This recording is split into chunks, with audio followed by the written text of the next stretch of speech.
Admit card ছাড়াই পরীক্ষা দিল টিএস সনাতন হাই স্কুলের এক ছাত্র। তার পরীক্ষার সিট পড়েছিল বহরু হাই স্কুলে। পরীক্ষা দিতে সময় মতো বাড়ি থেকে বেরিয়েছিল ওই ছাত্র। এরপর পরীক্ষার অ্যাডমিট এবং অন্যান্য সরঞ্জাম সহ ব্যাগ ট্রেনে ফেলে এসে পরীক্ষা গ্রহণ কেন্দ্রে কান্নায় ভেঙে পড়ল পরীক্ষার্থী এবং তার অভিভাবক।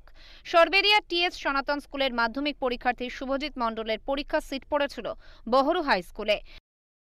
সেটা হ্যান্ডওভার করেছেন এবং আমরা সেই ছাত্রটিকে ওনার হারিয়ে যাওয়া অ্যাডমিট কার্ড সহ রেজিস্ট্রেশন সার্টিফিকেট আমরা ওনার হাতে তুলে দিয়েছি। এছাড়া আমরা যখনই ব্যাপারটা জানতে পারি তাকে অ্যালাউ করি, কিন্তু তার পূর্বে আমরা টিএস সনাতন হাই স্কুলের হেডমাস্টার মশাইয়ের সাথে যোগাযোগ করি যে আপনার এই নামে কোনো শিক্ষার্থী রয়েছে কিনা। উনি কনফার্ম করেন যে এই শিক্ষার্থী রয়েছে এবং উনি আমাদের একটা রিটেন স্টেটমেন্ট পাঠান সমস্ত কিছু উল্লেখ করে।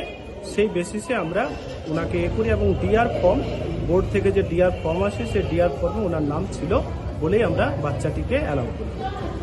আজ সকাল 7:15 নাগাদ শিয়ালদা থেকে যে ডাউন নামখানা লোকাল ট্রেন ছাড়ে সেই ট্রেনেই গোচরণ থেকে মাকে সঙ্গে নিয়ে উঠেছিল শুভজিৎ। ট্রেনে উঠেই বাংকারের উপর তার ব্যাগটি তুলে দিয়েছিল, কিন্তু জীবনে প্রথম বড় পরীক্ষা দেওয়ার টেনশনে বহরু স্টেশনে নামার সময় ব্যাগটি নামাতে ভুলে যায়। এরপরই কান্নায় ভেঙে পড়ে শুভজিতের মাও দুশ্চিন্তায় পড়ে যান। রিপোর্ট করা হয় বহরু হাই স্কুলের প্রধান শিক্ষককে। জানানো হয় জয়নগর থানার আইসি পার্থ সারথী পালকে। কি হয়েছিল?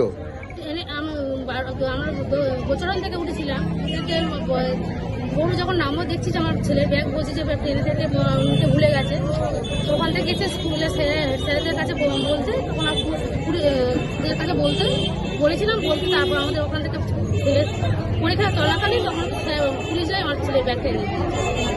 আপনার ছেলে পরীক্ষা দিতে পারে? কেমন লাগছে? ভালো লাগছে, পুলিশের ধন্যবাদ স্যার। বহরু হাই স্কুলের প্রধান শিক্ষক অবশেষে শর্ত সাপেক্ষে পরীক্ষায় বসার অনুমতি দেন। এরপর জয়নগর থানার আইসি পার্থ সারথী পালের তৎপরতায় 2 ঘন্টার মধ্যে করঞ্জলি রেল স্টেশনের কাছ থেকে ডাউন ট্রেনের মধ্যে থেকে ওই ব্যাগ উদ্ধার করা হয়। পরীক্ষা শেষে উদ্ধার করা ওই ব্যাগ ছাত্রের হাতে তুলে দেন জয়নগর থানার আইসি পার্থ সারথী পাল। আর এই ব্যাগ এবং তার অ্যাডমিট কার্ড তুলে দেওয়ার পর বাকি পরীক্ষার্থী অভিভাবকরা এভাবে ব্যাগ ফিরিয়ে দেওয়ার জন্য স্কুল কর্তৃপক্ষ এবং জয়নগর থানার আইসিকে কুর্নিশ জানায়। দক্ষিণ 24 পরগনা থেকে সুমন সাহার রিপোর্ট, লোকাল 18 বাংলা।